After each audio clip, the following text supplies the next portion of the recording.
Now follows the story of youth without aging and life without death. Was once upon a time that if it weren't, it wouldn't be told anymore. Since the poplar made pears and the wicker made little fruits. Since the bears fought in their tails. Since the wolves and the lambs held each other's necks and kissed each other, twinning. Since the flea was shod on one leg with 99 iron ochre and threw itself into the glory of the sky to bring us stories. Since all the flies could write on the wall. Once upon a time, there was a great emperor and an empress.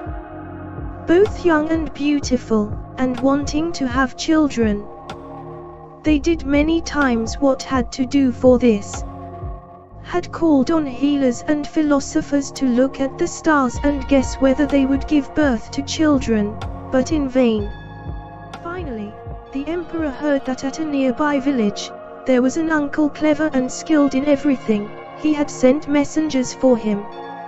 But the uncle answered the messengers, whoever needs him, should come to him.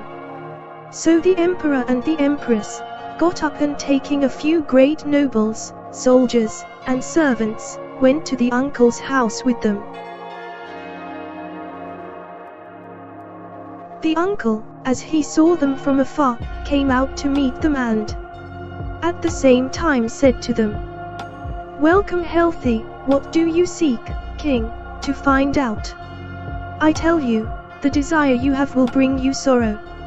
"I did not come to ask you this," said the emperor, "but if you have any cures that will make us have children, give them to me." "I have," answered the uncle, "but you will only have one child. He will be beautiful and lovable, and you will have no part of him." Taking the miraculous medicine from their uncle, the emperor and the empress happily returned to the palace, and after a few days the empress felt pregnant. The kingdom, the court, and all the servants rejoiced at this event. But, before the hour of birth came, it could be heard how the child began to cry in the womb, and no doctor could calm him down. Then the emperor began to promise him all the goods in the world, but even so, it was impossible to make him shut up.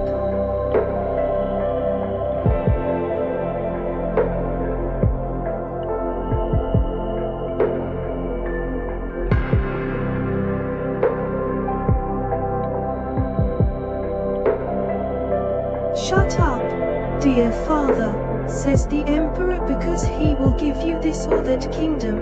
Shut up, my son. After all, this or that emperor will provide you with a wife, and many other such things." Finally, if he saw that he was not silent, he said to him, "Be quiet, my fetus, because I will give you youth without aging and life without death."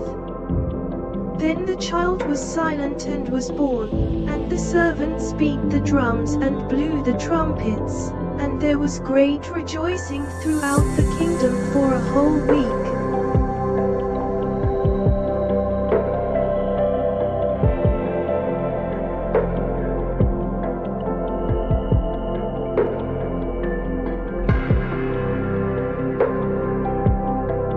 As the child grew, he became smarter and bolder.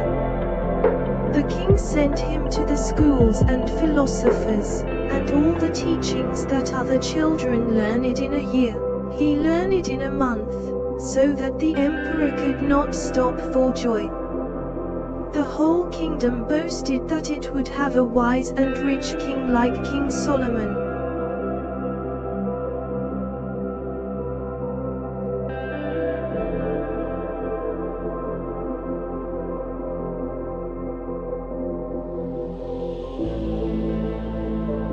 For some time now, however, I don't know what was wrong with him, because he was still sullen, sad, and lost in thought.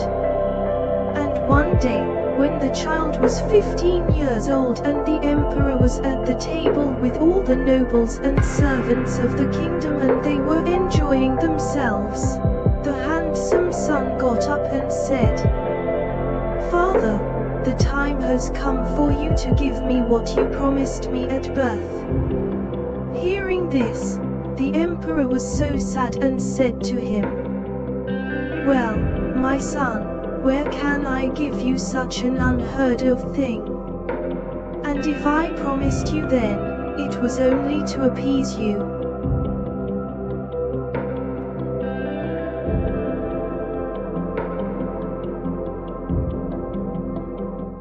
"If you, Father, cannot give it to me, then I have to wander all over the world until I find the promise for which I was born."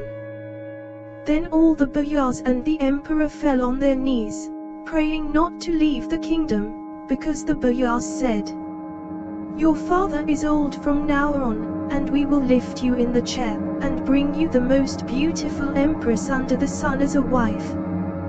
But there was no way to turn him from his decision, remaining firm as a stone in his words, and his father, if he saw his decision, permitted him and arranged to cook for him meals and everything he needed on the way.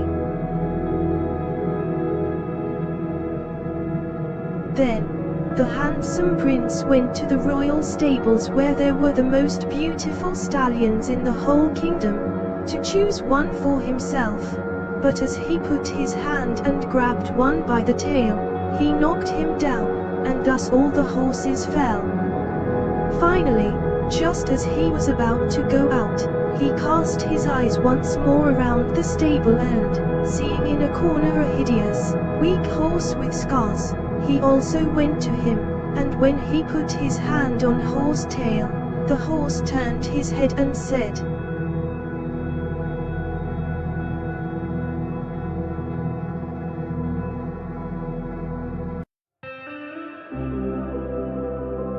"What do you command, master?" "I thank God that he helped me reach this day so that a strong man could lay hands on me." And stiffening his legs, he stood straight as a candle.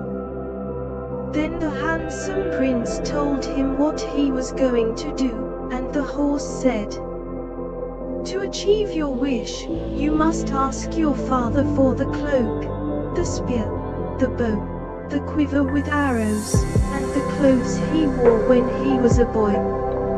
Moreover, take care of me with your hand for 6 weeks and give me the barley boiled in milk."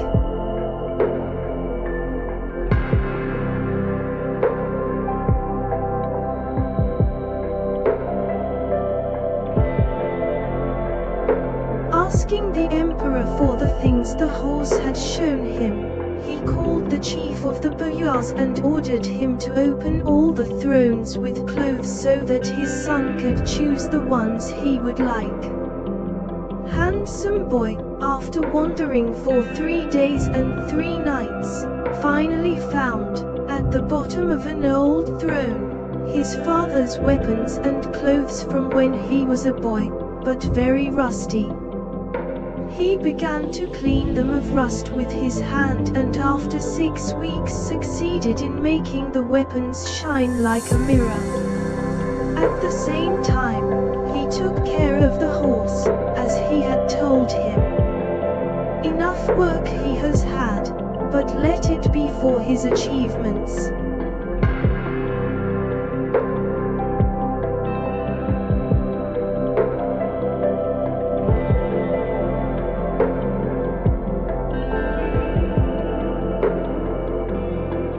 When the horse from the handsome prince heard that the clothes and weapons were well cleaned and prepared, he also shook himself once, and all the blisters and dander fell from him and he remained exactly as his mother had conceived him, a muscular, stout with 4 wings.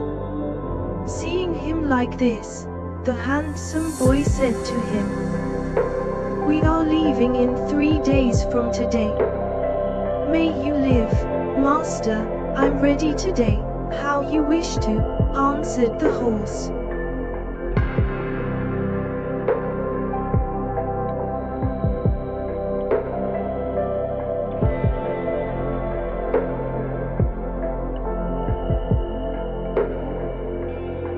On the morning of the third day, the whole court and the whole kingdom was full of sadness.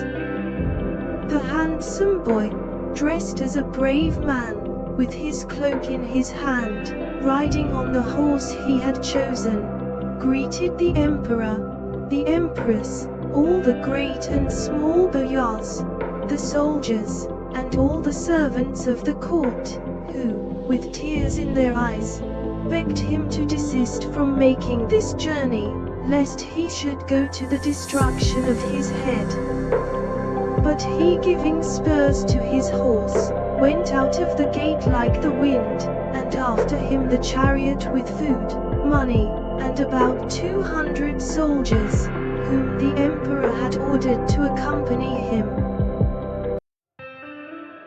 After passing out of his father's kingdom and reaching the wasteland, the handsome prince distributed all his wealth among the soldiers and, wishing them a good day, sent them back, keeping for him only as much food as the horse could carry. Taking the road to the east, he went for 3 days and 3 nights, until he reached to a vast plain. There he saw many human bones.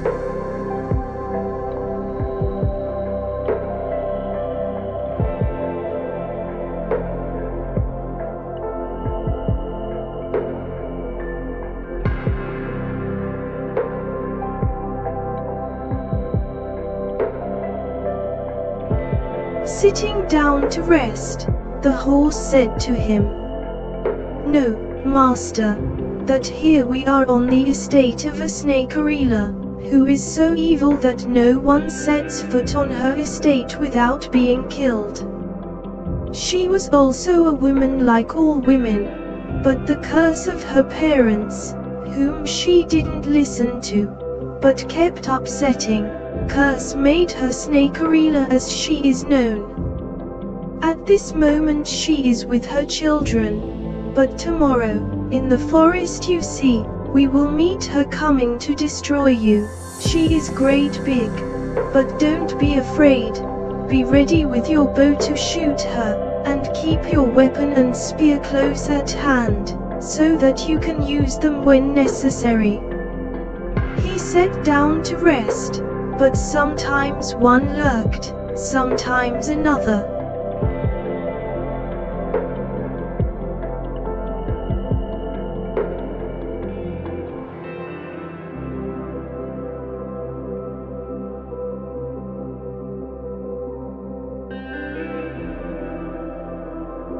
The next day, when it was daylight, they prepared to cross the forest. The handsome boy jumped on the horse with the bridle tight, and the strap he tightened more than before, and set off when he heard a terrible knocking. Then the horse said to him, "Hold on, master, ready, because here comes snakerella." And when she came, wow uncle, she knocked down the trees, she went so fast.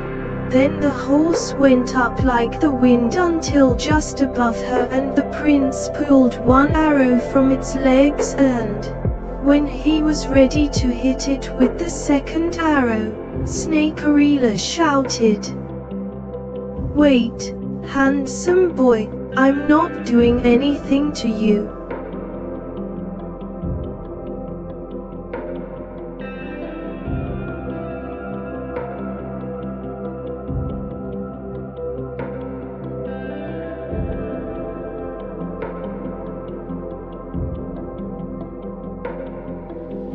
And seeing that he did not believe her, she wrote it with her blood. "Have a long live your horse, handsome boy," she said to him, "like a happy that he is. because if it weren't him, I would make you roast, but now you won and have eaten me. Know that until today no mortal man has dared to tread my borders this far. A few madmen who dared to do it barely reached it to the plain where you have seen those human bones. They went to her house, where Snakerila entertained the handsome prince and treated him like a traveler.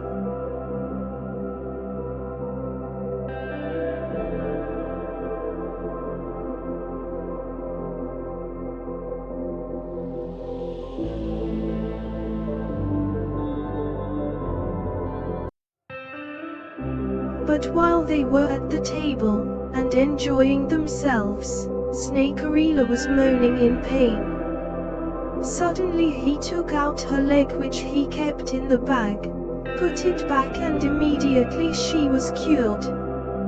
Overjoyed, they feasted for 3 days in a row and asked the handsome prince to choose one of the 3 fairies like beautiful girls as his wife. But he didn't want to, but told her plainly what he was looking for. Then she said to him,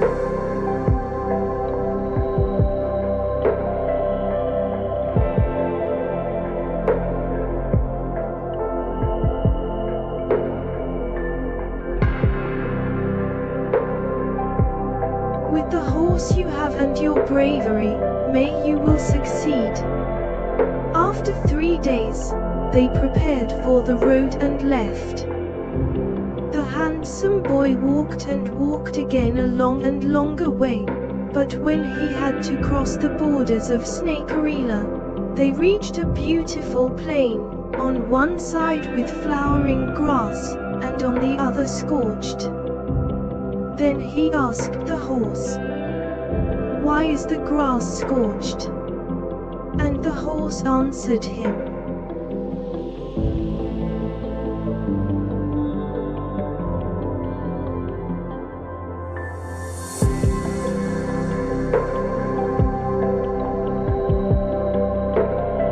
"Here we are on the estate of Ashurila, sister to Snakerila. Because of their wickedness as they are, they cannot live in one place. The curse of their parents reached them, and that's why they are, as you see them. Their enmity is terrible, need on their heads. They want to snatch land from each other. When Shurila is badly angry, it spews fire and pitch. It can be seen that she quarreled with her sister and, coming to drive her from her land, she scorched the grass where she passed. She is worse than her sister and has 3 heads. Let's rest a little, master, and be ready for tomorrow early in the morning."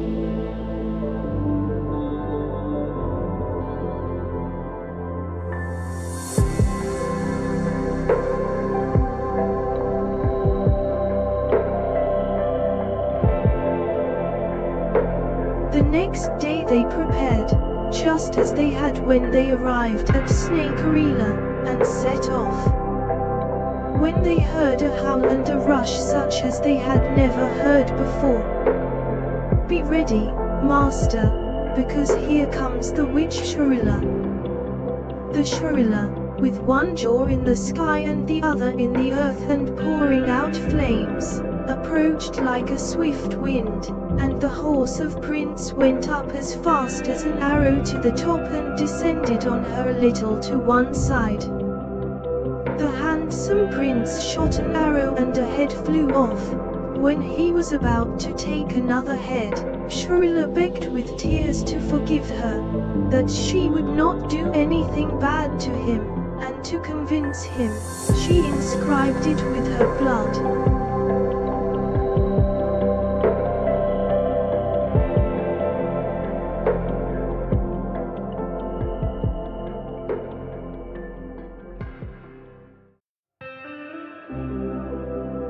Shurila feasted handsome prince even more than Snakerila did, and then the prince gave her the head that he had taken with the arrow, which stuck together as soon as he put it back. So after 3 days they went on. Passing over the borders of Shurila, they went, and went again until they reached a field of only flowers where there was only spring. Each flower was especially proud and with a sweet intoxicating smell. There was a little wind that barely blew. There they stood to rest, and the horse said to him,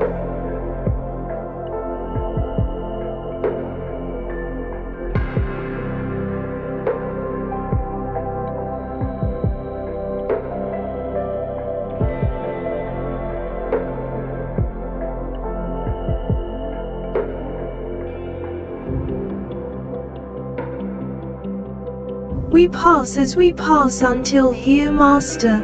We have one more hop. We are to encounter a great danger. If God helps us to get rid of her too, then we are strong. Straight forward here is the palace where youth without aging and life without death dwell. This house is surrounded by a thick and high forest, where all the wildest beasts in the world dwell. Day and night they watch restlessly, and there are many. There is no way to fight with them, and to pass through the forest is too much. But let us force ourselves, if we could, to jump on top." After resting for about 2 days, they prepared again. Then the horse, holding his breath, said,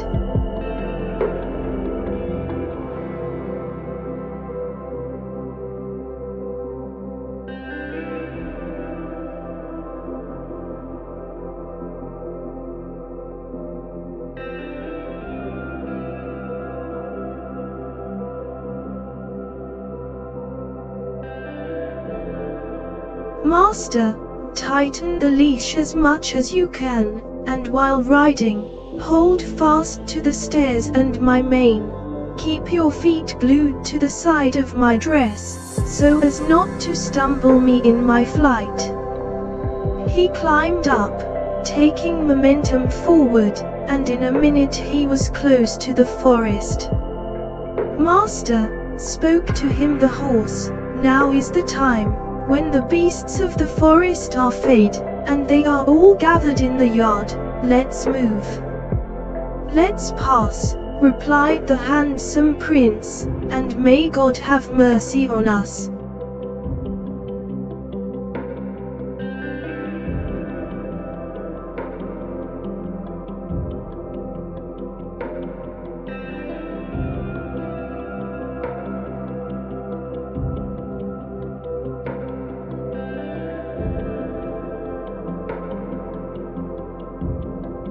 They went up and saw the palace shining strong, that they could see the sun, but not the palace.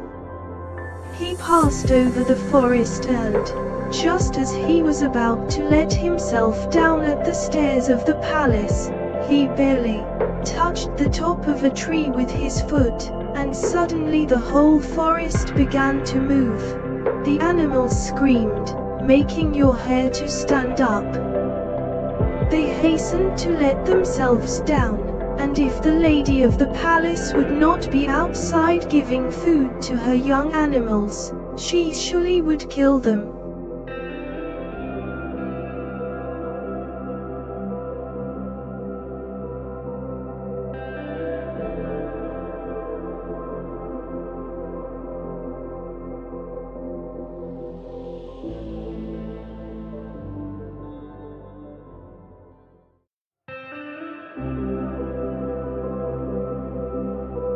More than joy was happiness that they came. She saved them from those beasts, for until then they had never seen a human soul near her. She stops the animals, tames them, and sends them to their place.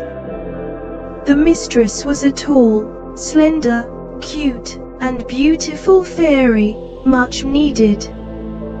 When handsome Prince saw her, he froze. But she, looking at him with pity, said to him, "Welcome, "Handsome boy, what are you doing here?" "We sought for a long time," he said. "The youth without aging and life without death. If you are looking for what you said, here it is."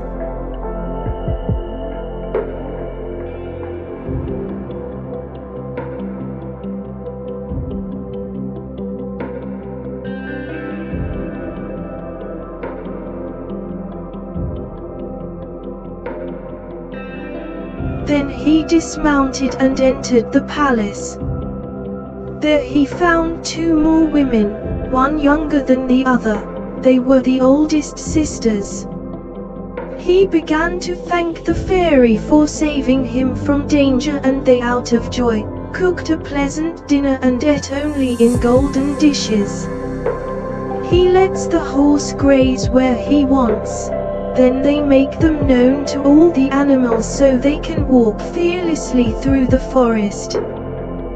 The girls begged him to live with them from now on because they said they hated sitting all alone. The handsome boy did not wait to be told one more time. He received with all the satisfaction, as one who was looking for that.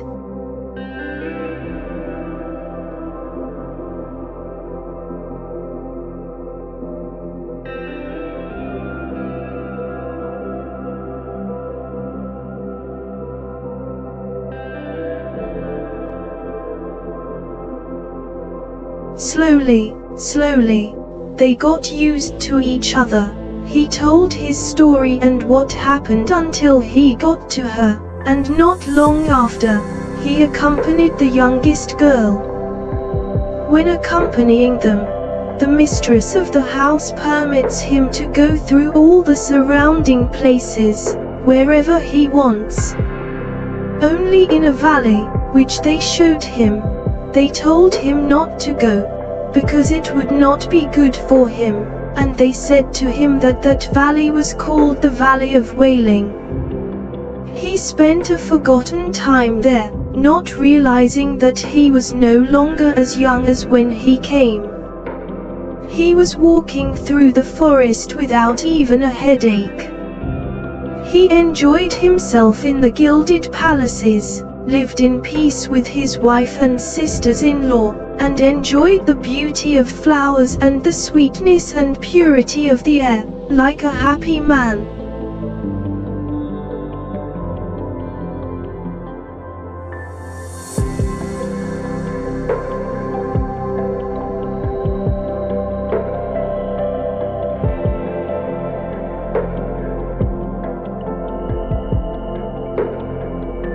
He often went out hunting, so one day, he went after a rabbit, shot an arrow, shot 2, and missed him. Angry, he ran after the rabbit and shot him with the 3rd arrow, killing him.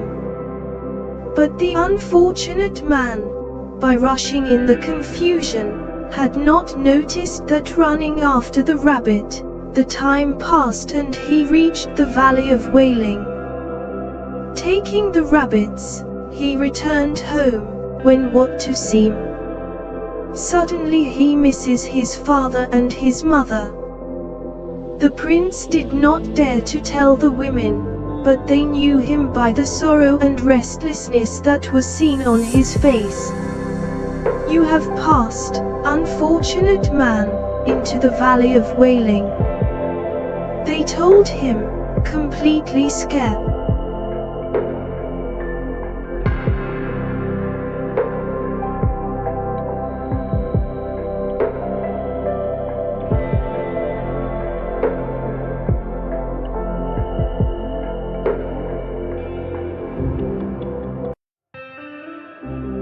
"I passed, my dear, without intending to do this foolishly, and now I miss my parents. But I can't bear to leave you either. I have been with you for a long time and I will not complain of any sorrow. I will go for to see my parents one more time, and when I return, then I will never go again. Don't leave us, "My love, your parents are no longer alive, and even though you go to see them, we fear that you will never return. Stay with us, for thought tells us that you will perish."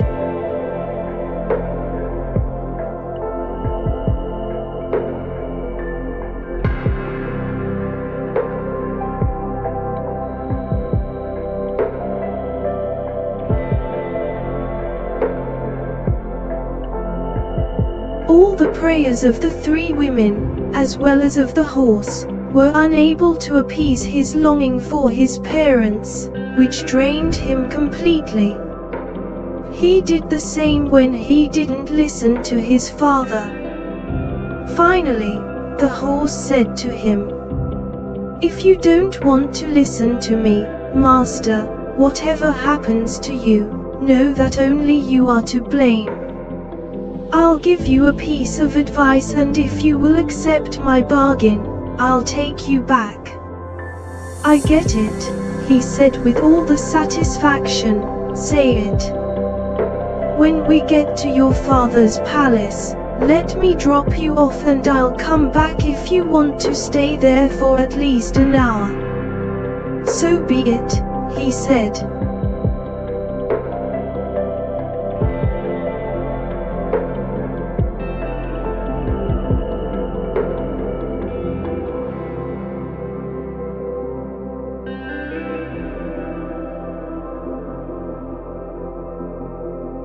They prepared to leave, hugged the women, and after saying goodbye to each other, set off, leaving them sobbing and with tears in their eyes. They came to the places where Shurila's estate was. There they found cities, and the woods had changed to fields. He asked one and another people about Shurila and her abode, but they answered that their grandfathers had heard such trifles from their great-grandfathers. "How can it be like this?" Handsome Prince called them and told them, "I passed by here the day before yesterday and told them everything he knew. But he did not realize that he was young just until he returned from his trip, and now he was old." The residents laughed at him as if he were delirious or daydreaming, and he, angry, went ahead, not noticing that his beard and hair had turned white.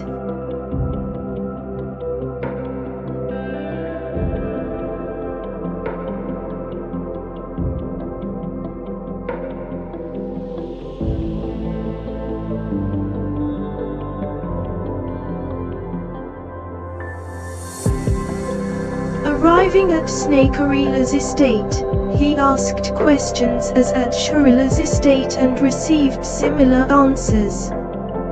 He couldn't control himself.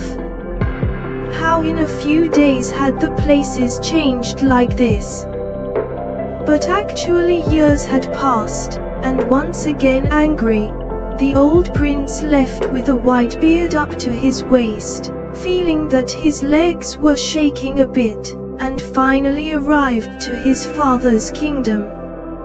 Here other people, other cities, and the old ones were changed because he didn't know them anymore. At last he reached the palaces in which he had been born. As he got down, the horse kissed his hand and said,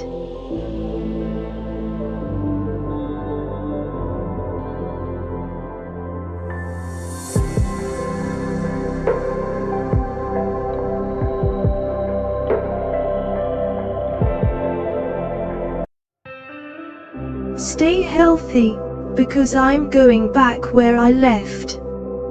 If you want to go too, get on and we'll help." But the old prince said, "Go in good health, because I also hope to return soon." The horse took off like a swift arrow and left him there. Seeing the ruined palaces and weeds growing on them, he sighed and, with tears in his eyes, tried to remember how bright these palaces once were and how he spent his childhood in them. He went around about 2/3 of the time, examining every pantry, every nook that reminded him of the past, the stable where he had found the horse. Then he went down into the cellar, the hatch of which had been blocked by the fallen rubble.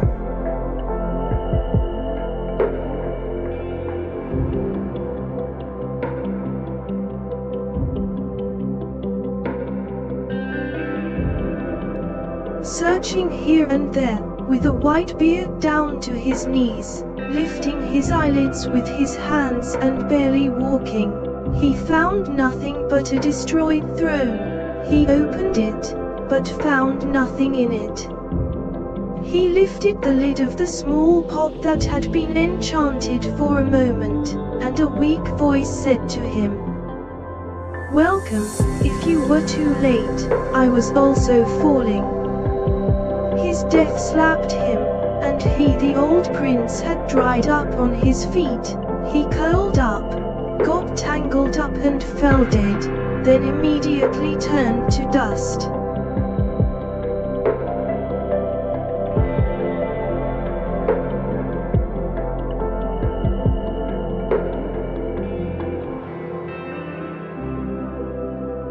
And I mounted myself a saddle and I said this tale you so.